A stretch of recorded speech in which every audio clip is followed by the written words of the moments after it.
So today we're going to be talking about account specifics, and everybody should be sort of familiar with that term at least. Unless you just started the course, then you might not be.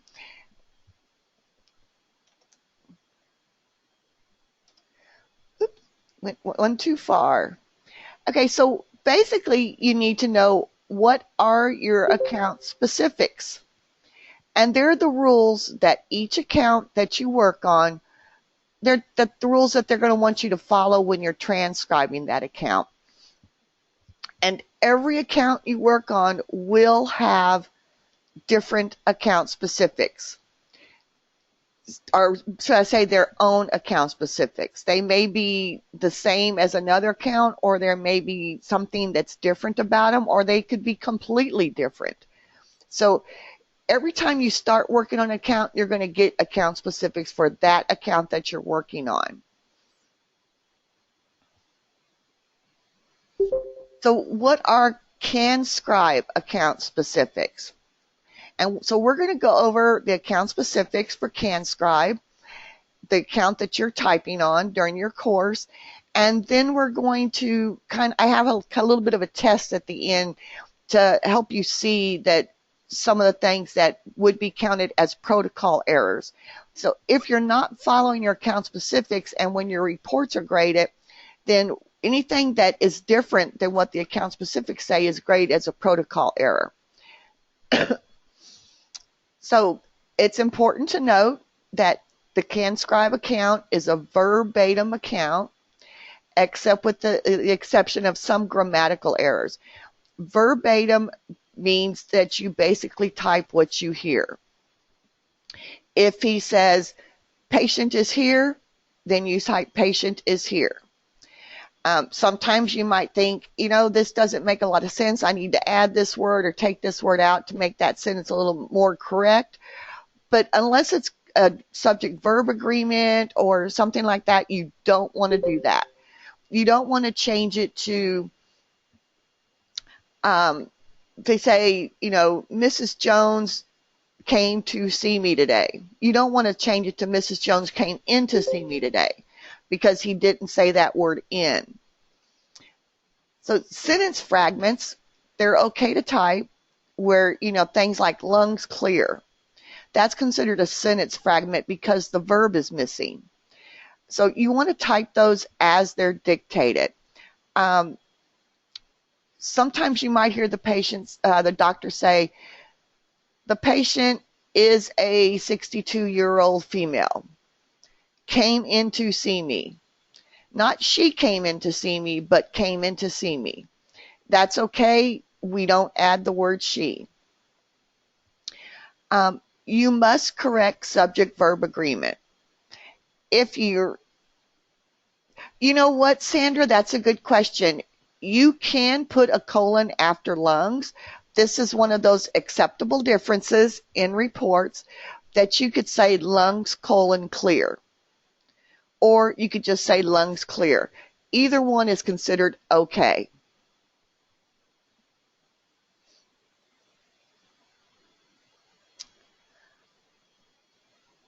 See, Lisa says, are accounts specifics directed by the place you're working for or by the facility they are working for?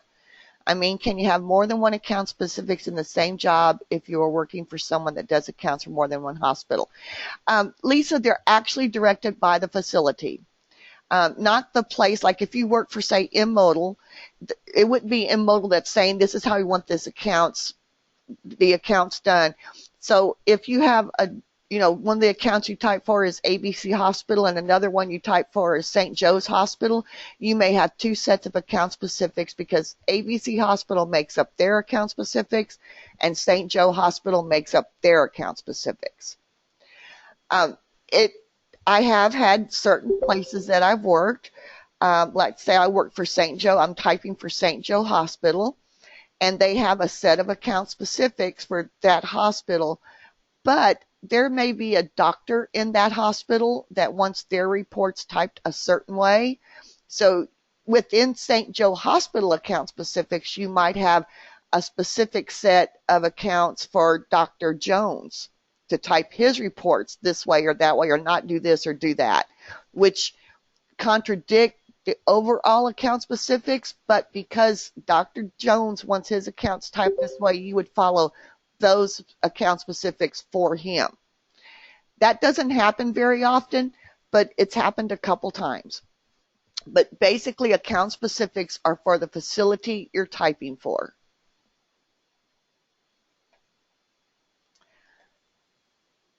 Yeah, when you have these, especially if you got two or three doctors that say, I want this, I want that, I don't want this, I want this, don't do it this way, do it this way. That can get really confusing. But you learn. Once you type on that account for a while, you learn. And you know that if I'm typing for St. Joe Hospital, okay, I got to do it this way. If I'm typing for this hospital, I got to do it this way. If Dr. Jones within this hospital has things he wants done or doesn't want done, you learn that and you know that. And at first it's confusing, but after a while you do figure it out and you learn it, and it's not bad.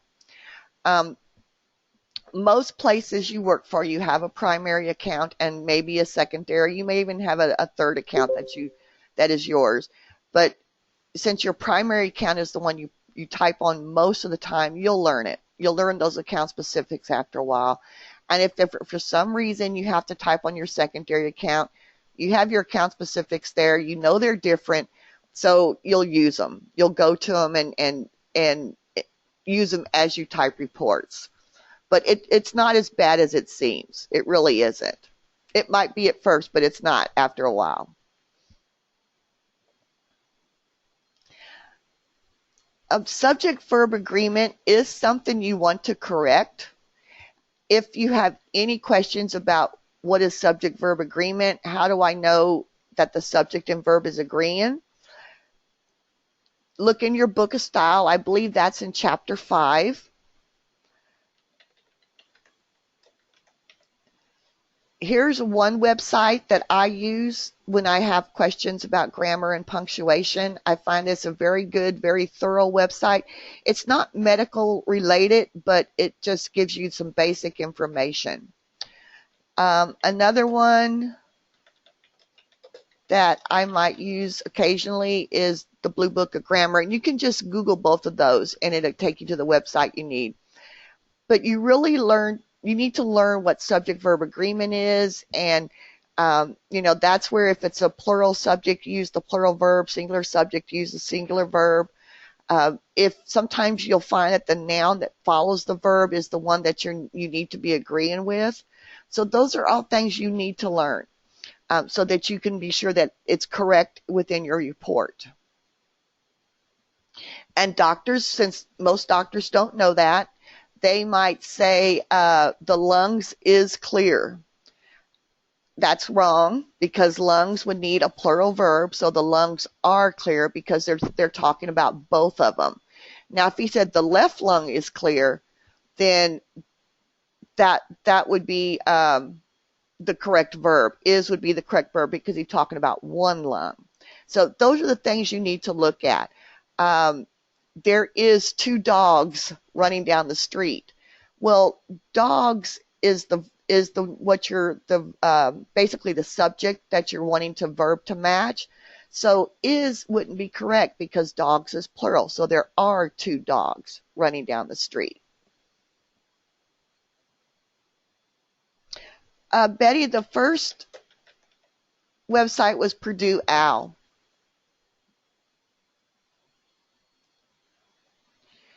Sandra asked, when they are dictating the commas and periods and they are not right, do we change it? Sandra, you do. If a doctor is dictating a comma and it clearly isn't where a comma needs to go, then you want to take it out. And by the same token, if he doesn't dictate a comma where a comma is needed, then you want to add it. So definitely you want to look at that kind of thing. I've actually had doctors that dictated a comma after almost every single word. And obviously that's wrong, so I wouldn't want to put those commas in. You're welcome, Betty. So you may think, verbatim, I have to type it exactly how he says it. Yes and no, because You type it exactly what he says, but you do get to make some minor corrections.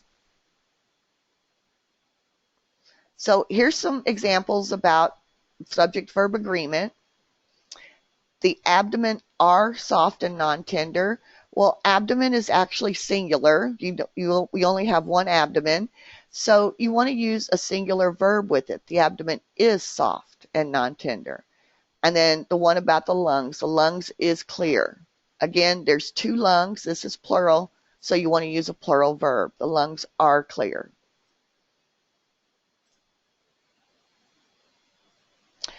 You want to correct verb tense. And what that means is, and during a report, the doctors are going to change, more than likely, most of them will anyway, will change verb tense throughout the report.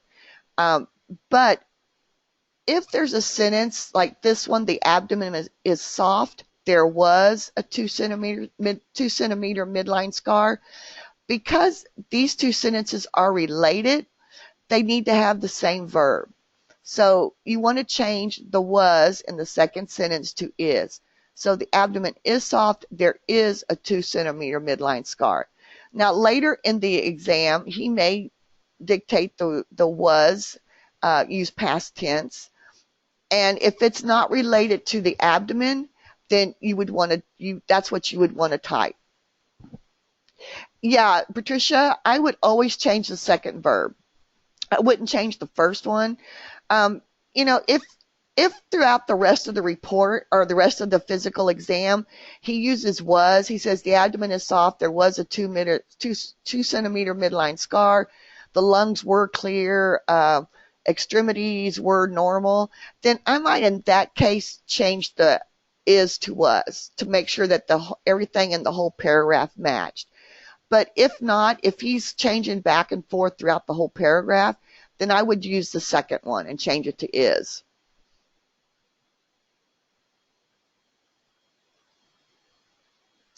And you might also notice that after he does the physical exam, he goes into, I don't know, maybe he's doing the review of systems or, medications or whatever section he goes into after that. He might be using past tense throughout the physical exam, and then in the next section use present tense. So you would leave it that way. You would use past tense in the physical, present tense in whatever follows. And then he might change back to past tense in the next paragraph.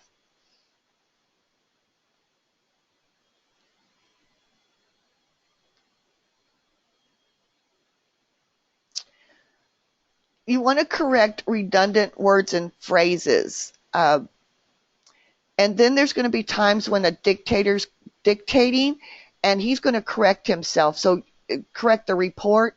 He might start off saying, the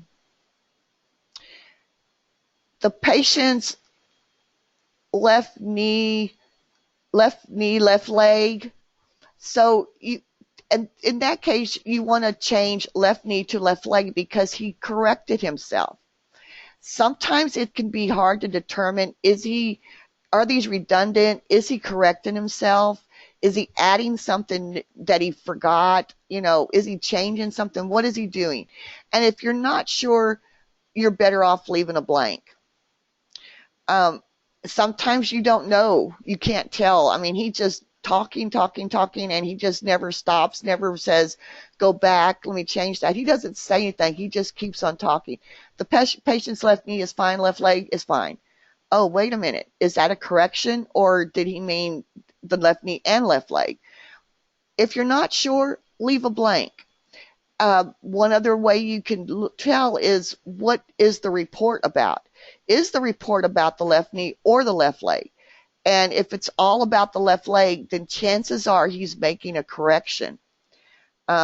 If you're not sure, you leave a blank.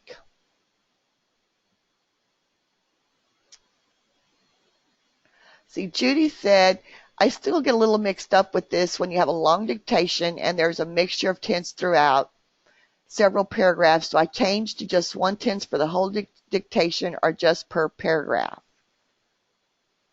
Judy, you would only want to change the tense if it was like this sentence here. If the sentences are related and he used two tense, then you want to change it. But like I said, in the physical exam, he could say the abdomen is soft, there is a 2 centimeter midline scar, lungs were clear. Then you can use the were for the lungs, even though it's past, because it has nothing to do with the abdomen. So he may change tense within a paragraph. Um, and as long as your account specifics don't say to make it all the same tense, then you wouldn't want to change that. You would want to leave it as it's dictated. So you definitely don't want to change the tense throughout the whole dictation at all, because they change tense throughout a report several times. And so you want to use the tense that they dictate. Lana, yes, only in sentences that are connected, but not throughout the whole report. The report doesn't have to be consistent. Some doctors, again, you might have a doctor who says, I want my tense to be consistent throughout the report, and in that case, yes, you would. But generally, no. It's as whatever they dictate. Helen, no, physical exam isn't always in past tense, actually. Some doctors might dictate it in past tense, some might dictate it in present tense. So again, there's no, unfortunately, rhyme or reason. It's whatever the doctor dictates.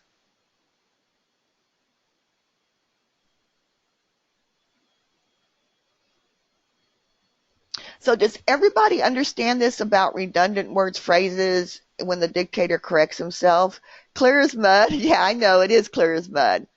Yes, you do have to think less complicated at times.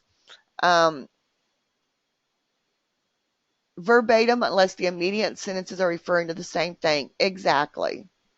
And honestly, when the first report I typed verbatim, because every account I had before that, we were allowed to make changes with, as long as we didn't change the meaning of the sentence or what the doctor was basically dictating. We had to make those corrections. And the first report I typed verbatim, it was the worst thing in the world for me. It was really hard because I wanted to make all these changes that I'd always made, and I couldn't. I've actually come to enjoy verbatim accounts because now I don't have to worry about it anymore.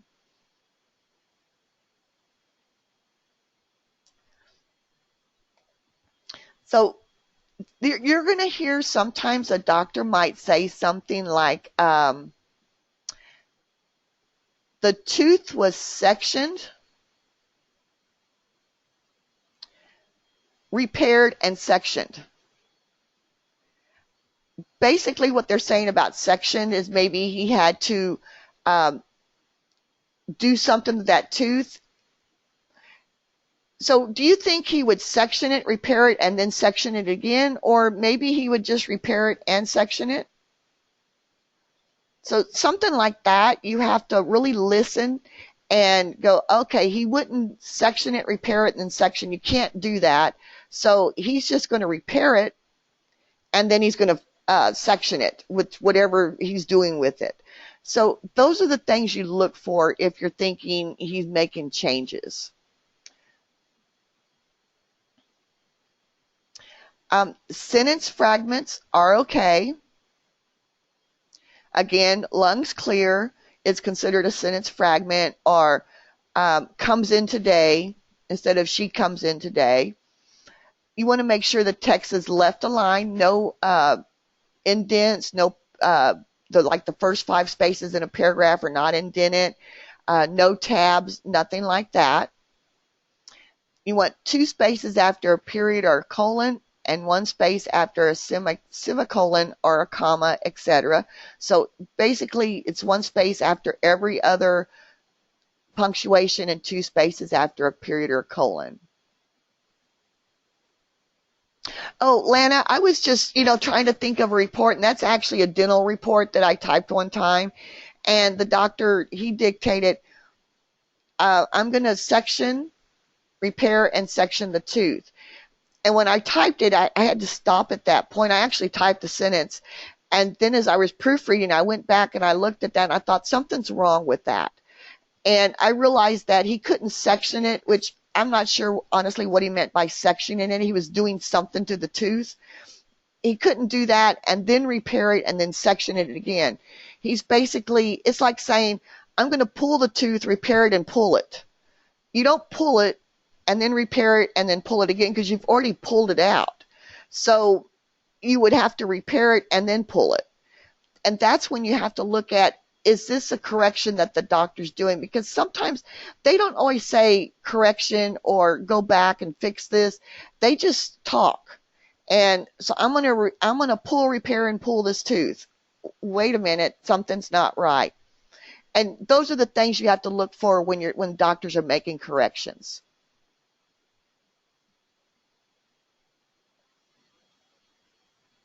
Sandra, if I was typing that report, I would just fix it. If I was very confident that the doctor was making a correction, I would just take out the first word, the first, repair.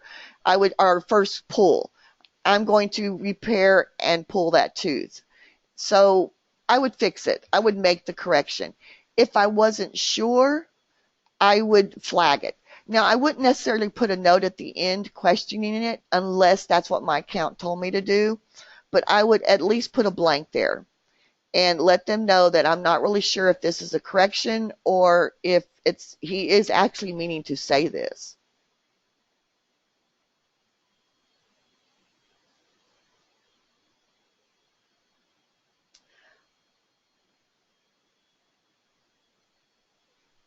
Well, let me check the account specific. See, I didn't see that.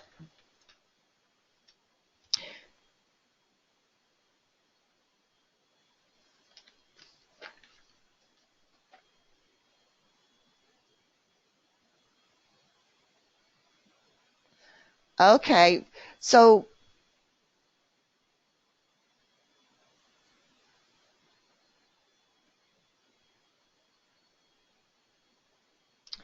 and you guys are right for the account specifics you're following. That is correct. One or two after, as long as you're consistent.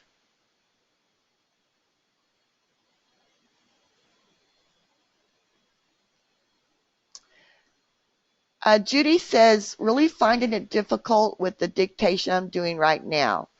The dictator hums and haws, yeah. ESL, running sentences, very long dictation.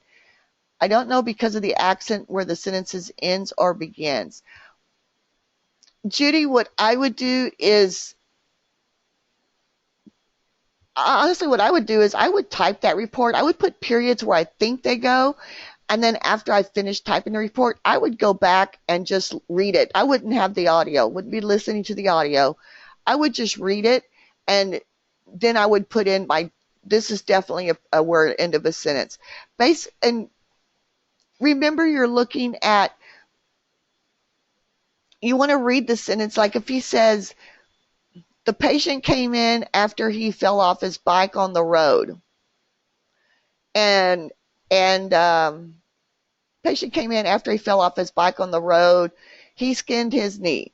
And you're going, I don't really know, does the patient came in, is that a sentence? And is it after he fell off his bike on the road, he skinned his knee? Or is it the patient came in after he fell off the bike on the road, period, he skinned his knee? That's where you have to kind of use critical thinking and try to decide where does this period go. I'd probably put the patient came in, period. After he fell off his bike on the road, he skinned his knee, because to me that's when he skinned his knee, was when he fell off his bike. So I would finish the report and then go back proofreading without the audio and just read the sentences and figure out where the periods go.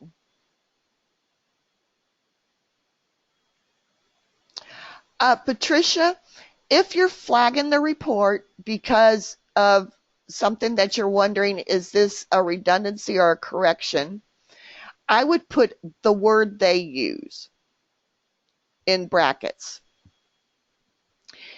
If you're flagging the report because you're not sure what they're saying, then I would put the word I think this is what they're saying in the brackets after the blank. So it depends on why you're flagging it. Why is that blank there? So for instance, if the doctor said, I pulled, repaired, and pulled the tooth. If I'm thinking, I don't know if that first one is a correction, I would put a blank and then put the word pulled in behind it. Or I would just put the blank and not anything behind it, something like that.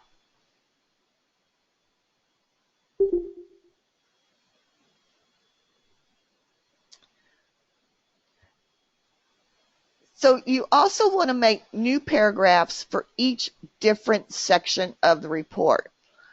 Now, a different section refers to your review of systems, your physical exam, your allergy, social history, the family history, medications, laboratory, those kind of things. Those are all considered new sections of the report. And you need to make new paragraphs for all those different sections. If you don't make a paragraph, it is an error. You don't get errors for just new paragraphs within, like, say, the history of present illness section. And it's a long section. Probably need to break it up into a couple, 2 or 3 different paragraphs, depending on the length, so that it's easier to read. But if you don't, at CanScribe, you won't get errors for those, but we will point it out and just say, this is where we think a new paragraph should go. But if it's a new section and you don't make a new paragraph for it, you will get an error for that, a protocol error.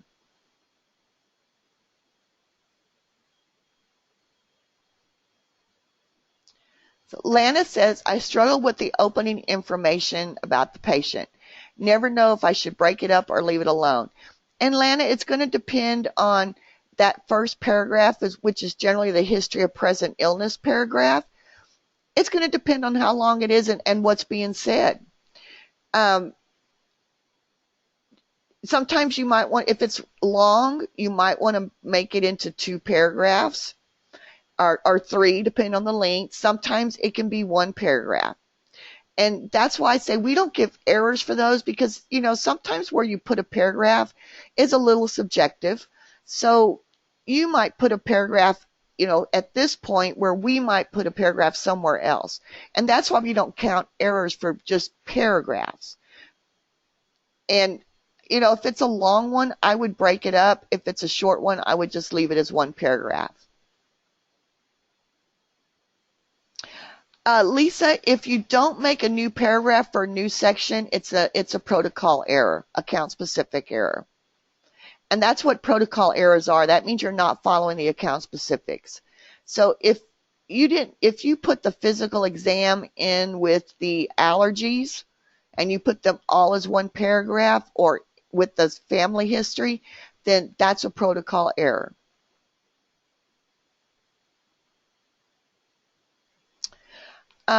Patricia says, I did email this question, but the question she has is, I had a physical exam that was 1 page long. Can we break that up? Patricia, you have to type the physical exam according to your account specifics. So if they have headings, then you want to use the stacked format. You don't want to make it into separate paragraphs.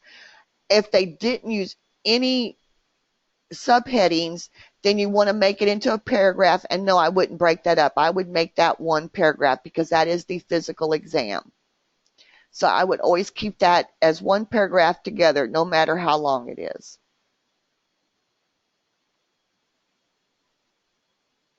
Does that make sense?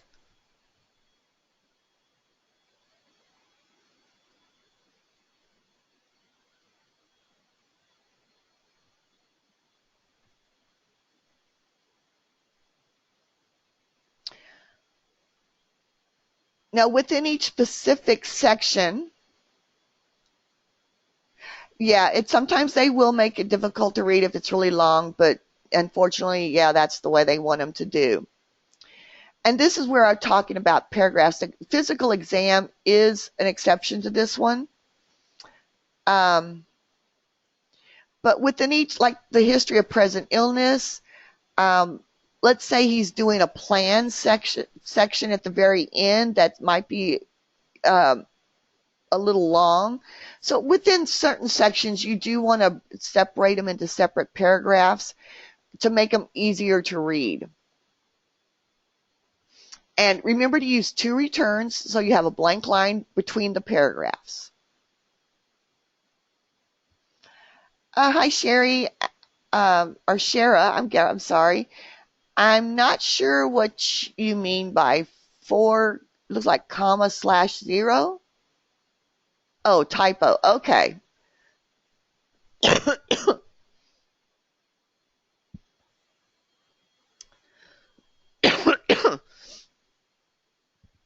Now, major headings, physical exam, medications, social history, allergies, impression, plan, those kind of things. Those major headings you want to all cap, so they need to be capitalized. And you don't use a colon after the heading. So it's like physical exam, all caps, and then underneath it, you start the line of text immediately underneath the heading. You do not want to add headings or subheadings if they're not dictated. The exception to this rule is your diagnosis, impression, and assessment. With that section, even if it's dictated as a sentence, you're going to use a heading instead. So if he says, for example, the doctor says, the physical exam is normal, then you're going to type it just like that as a sentence. The physical exam is normal. Now if he says, the diagnosis is COPD, then you're going to use the heading diagnosis and underneath that COPD, or chronic obstructive pulmonary disease. Types of diagnosis, impression, or assessment is things like clinical diagnosis, clinical impression, pre-op and post-op diagnosis. Those are all considered diagnosis headings. And with those, you always want to use a heading with those. Always, no matter how it's dictated.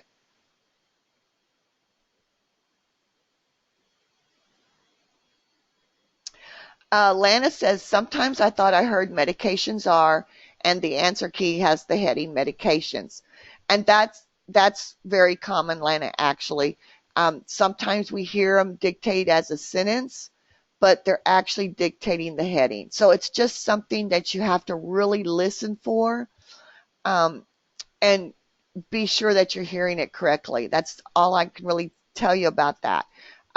When you're going back and doing your proofreading, listen to that section again. If you typed a heading under medications or allergies or physical exam, listen to it again and see, did he say medications are just medications?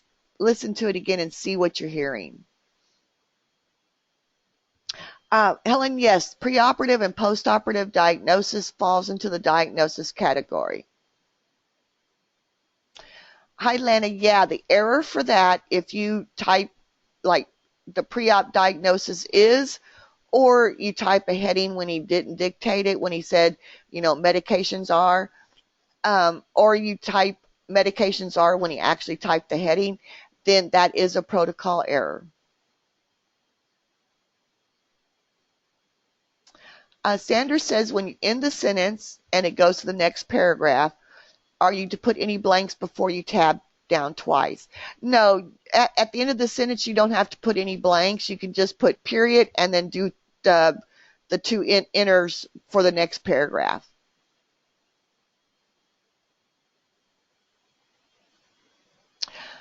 Lisa says, if he says medications are, make a heading, and if he says the medications are, I should make it a sentence. Is that the difference? Actually, Lisa, it's not. If he says medications are Tylenol, codeine, and whatever, then you want to type a sentence. Medications are. If he says medications, Tylenol, codeine, then you want to type it as a heading. If you ever have a question about, I think he said medications are, and the key has just the heading medications, then send an email to the instructors box with the chapter and the report, and we can go in and listen to that and see if he did say medications or he said medications are, and then we can fix the key.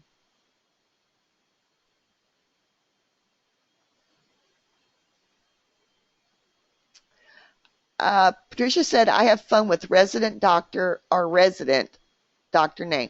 Okay, so in an operative report, generally he's going to say, like, the surgeon or resident.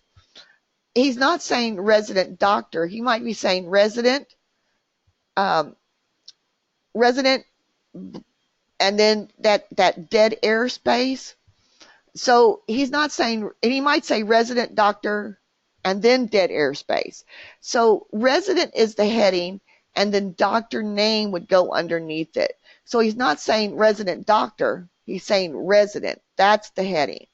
The same with surgeon. If he says surgeon doctor, then the heading is surgeon, and then doctor name goes underneath it.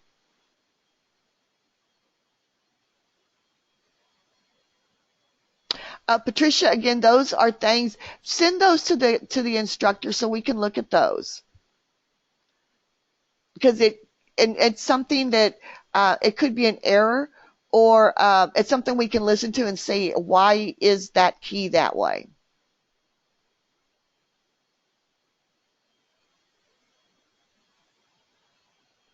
Okay, so if they dictate short forms, which short forms are the shortened form of the word, so pre-op instead of preoperative, or post-op instead of post-operative, or exam instead of examination, you want to go ahead and transcribe those in the headings as dictated.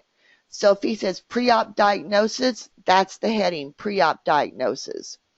If he says exam or physical exam instead of physical examination, or instead of examination, you type physical exam. There's a difference between a short form and an abbreviation. An abbreviation is something like COPD for chronic obstructive pulmonary disease. A short form is just a shortened form of the long word. PAP, that's a short form. It's not an abbreviation. It's a shortened form for, I don't even know if I pronounce this right, but the long version is Papanocolo, I think, or something like that. But so PAP is what we usually say, pap smear, and it's just a short form for that long form.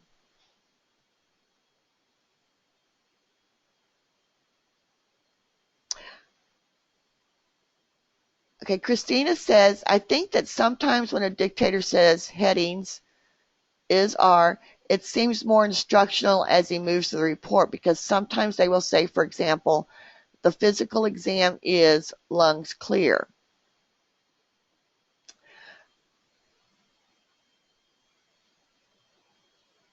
And Christina, that might be what he's doing. If he says the physical exam is, and then he immediately moves into lungs clear, then I would type a heading for physical exam, because the physical exam is lungs clear really doesn't make a lot of sense. If he says the physical exam is normal, then you want to use the sentence. So you have to really listen to what is he saying. And you need to make sense. The report absolutely needs to make sense. But at the same time, you have to kind of listen to how he's saying things. Daphne asks, what about strep in a diagnosis? Strep is a brief form or a short form for streptococcus or streptococcal. So you want to use strep instead of you don't want to expand that out.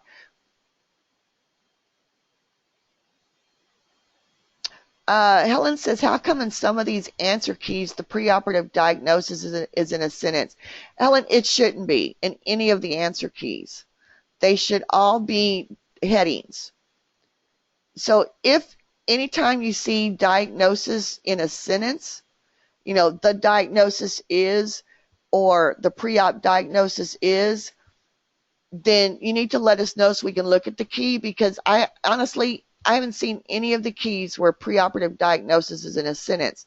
Now, you need to be careful because sometimes, and I've had several students actually do this, where the student will type out, because the doctor dictates the preoperative diagnosis is, and the student will type that out, and then when it comes back, the key has preoperative diagnosis, but when they're looking at that differences report with all the differences in it, they're looking at not what they type, but what the key has, or they're looking at what they're typing saying, well, the key says this.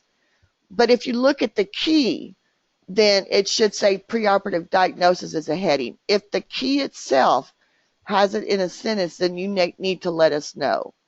But be careful with that, because you might be looking at the differences and you might be getting confused. And I'm not saying that that's what's happening, but I've had students do that before.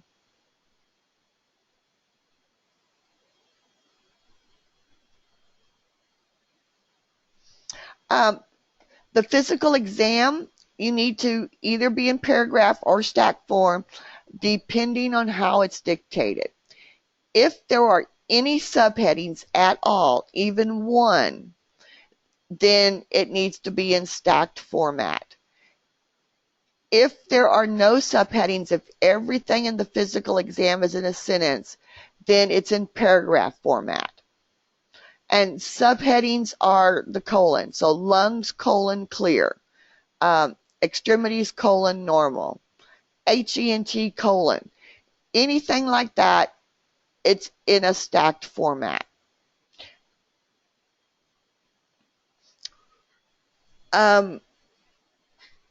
If there's two-word subheadings like vital signs, then usually they're written with only the initial cap, such as vital in initial cap and signs in lowercase.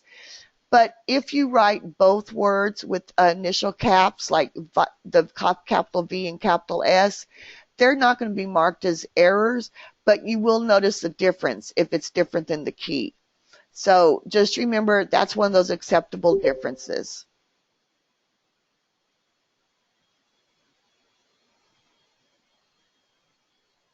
So here's an example of the physical exam that's dictated with subheadings, and it's transcribed in the list form. Even though, and this is a mixture of sentences and subheadings. So the patient was alert and oriented and in no acute distress. There's a sentence. Vital signs is a subheading. HENT is a subheading. Everything else is subheadings. If everything in this sentence or in this paragraph was a sentence except for HENT, it would still be in this list format because you do have one subheading.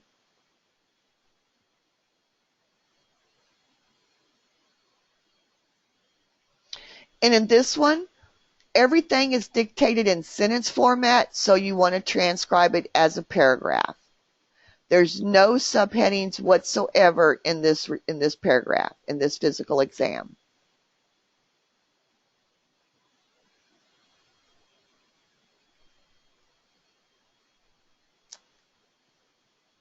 And this is just the one dictated in mixed format. There's only one subheading here. Everything else is a sentence, but it's still in list format.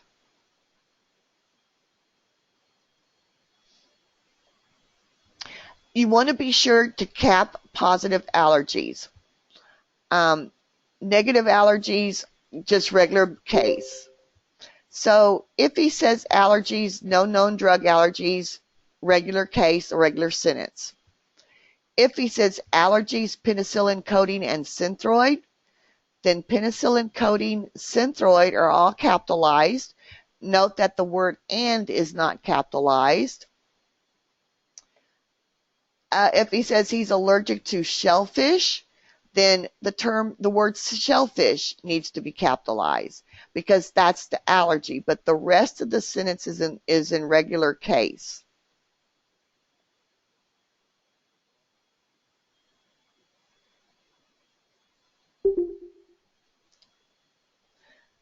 Okay, here we are in your diagnosis, impression, assessment section. Again, this is always going to be a heading. If there's only one diagnosis, so diagnosis, chronic obstructive pulmonary disease, the doctor may say diagnosis number 1, chronic obstructive pulmonary disease. But since there's only one, you don't want to use the numbered list. You do not use the number 1. You would just put diagnosis on one line and underneath it say chronic obstructive pulmonary disease. But if there's more than one, then even if they don't dictate a numbered list, you're going to use the numbered list. So if he says diagnosis, chronic obstructive pulmonary disease, diabetes, atrial fibrillation, he didn't give you a numbered list, but it would still be 1, 2, 3. And again, sometimes they'll say diagnosis, COPD, number 2, diabetes, and atrial fibrillation. Well, he's only given you one number. However, you want to number the other 2. So 1, 2, 3. And then again, some of these words, there could be like clinical impression, clinical diagnosis, pre-op diagnosis, post-op diagnosis. Anything that has the word diagnosis in it, you want to use that as a heading.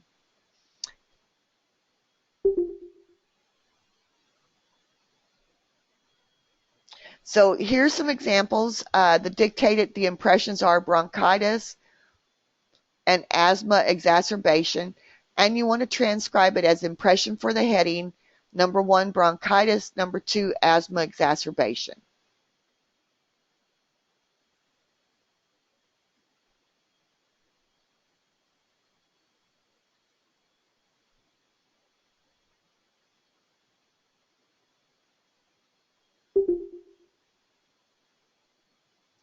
Let me see. Sandra asked, do we expand if it's dictated as PAP for pap smear? No, you don't. And PAP is capitalized, so it's capital PAP, and that's a very common short form. Most doctors don't even say the long form, so you just use the word PAP.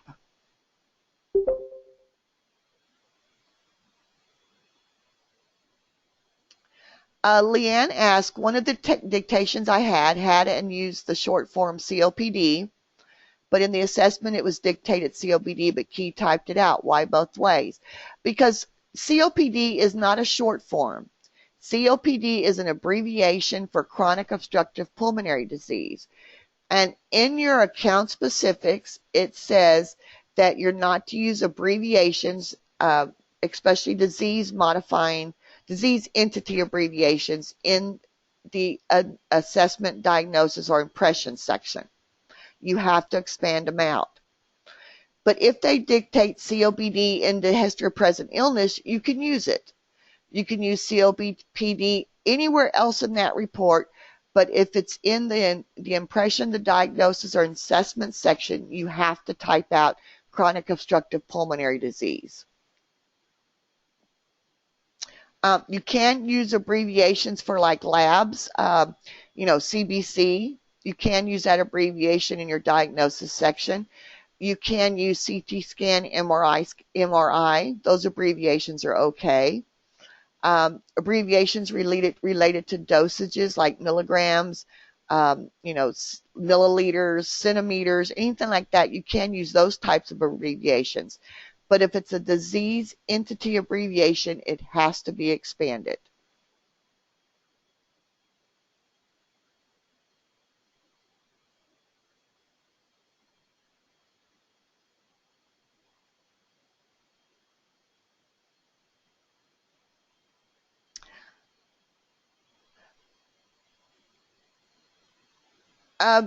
Lisa, yeah, there should be 2 spaces after a colon, and I actually do have 2 spaces in here, but for some reason it only looks like 1 space when you do a PowerPoint.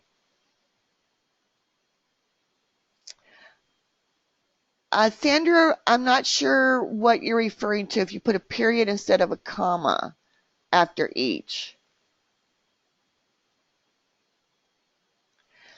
Patricia, if he says allergy and then he numbers them, then you want to use a numbered list. So if he says allergy 1, codeine, 2, prednisone, 3, and antibiotics or whatever, then you use the numbered list. Allergies 1, 2, 3.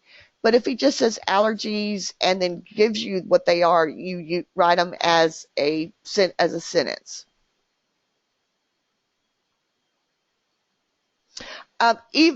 Lisa, even if he doesn't dictate a heading, but it's clearly the assessment, the diagnosis, impressions section, and he may not dictate a heading, then you want to still add a heading to that, and you still want to use the numbered list. If he doesn't dictate a heading, I would use probably the impression heading. I would just put that in there. You may find the key may put a different heading, but if he dictates no heading, you definitely want to add it for that section.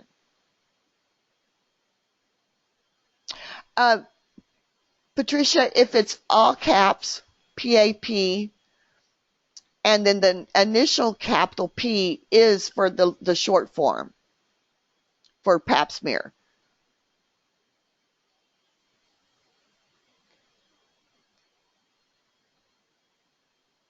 Yes, Sandra, lungs colon clear. Is that what you, let me see, let me go back up.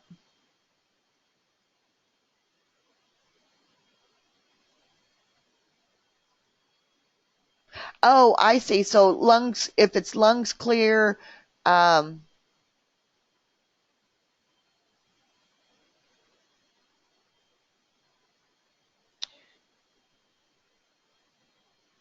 back one more. And I guess you're talking about the physical exam.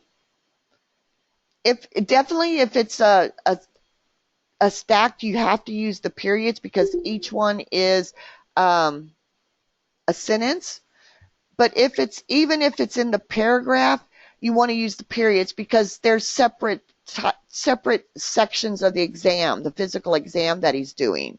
So even if he said lungs clear and you used it as didn't use the subheading, you would still use the periods, not commas between them.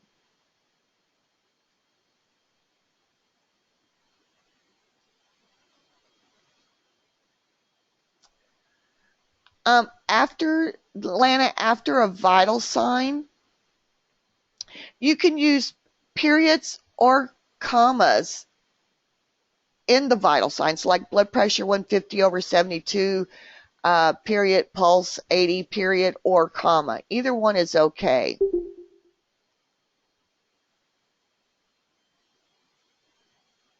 Okay.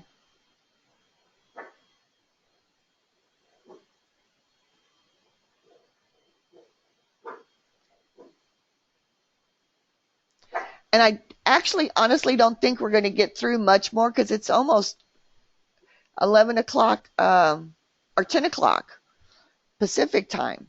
We've got a few more minutes. You want to type all numbers in Arabic, so the number 1, the number 2. Even those that are below 10, you always want to use numerals. Again, there's going to be some exceptions where you're going to be using Roman numerals, and you need to check the book of style for those to see, do I use Roman numerals or do I use Arabic numbers? But if he says something like, she'll see me in 1 to 2 weeks, it would be the number 1 and the number 2. You wouldn't write them out.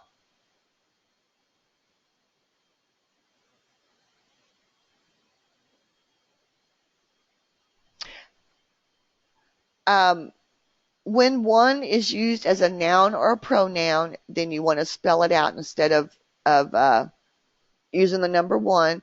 And if you look in the book of style section under numbers, that they'll give you some samples of when would it be used as a noun or a pronoun. So here are some examples I put in. She will be the one to contact us. The physician compared his right arm with the other one. And so those are examples of when it's being used as a noun and a pronoun, and in that case, you write them out, you don't use the numeral. Lisa asked, what about at the beginning of the sentence when there's no way to change the sentence structure? If you don't want to use numerals at the beginning of the sentence, sometimes like they might dictate 32-year-old patient, but with that, something like that, you can add the word a, add an article, a or the, to avoid starting with the sentence. I'm trying to think of when you wouldn't be able to change the sentence structure, because most of the time you can change the sentence structure. But if it's a time you can't, and it's a number that's starting the sentence, then you can write out the number. You know, I don't know, if like the number 2, if he starts out with the number 2, you can write it out. And with that one, I would just write out the number 1, O-N-E, one of the patient's children.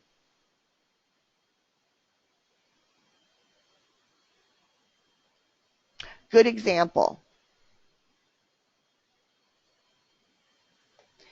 When 0 is used as a general expression, you want to spell it out. And if it's used as a unit of measure or classification, you want to use the numeral. So she had 0 tolerance for nonsense in the classroom. You spell it out. It's a general expression. He assessed that his pain was 0 on a scale of 0 to 5. This is a unit of measure, a classification, so you want to use the number.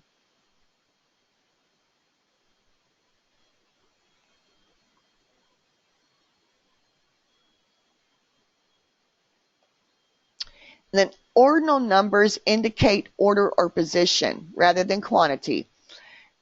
In the health record, ordinal numbers are expressed with numerals. So first, 1 ST, 2 ND, instead of being written out as, first, FIRST. And you don't want to use periods with ordinal numbers. So she saw the nurse practitioner in her second trimester. He should come back to the office on the 5th day after his surgery. You always want to use ordinal numbers, numerals with ordinal numbers, and not write them out. Okay, it is actually time. I'll probably finish this up with maybe the next webinar that I do, which probably will be in a few weeks. But I'll also, when this is posted, I'll be sure there's a handout posted with this. Just remember to read your account specifics. Go through them, review them. Every time before you start a report, review those account specifics so you get real familiar with them and real comfortable with them.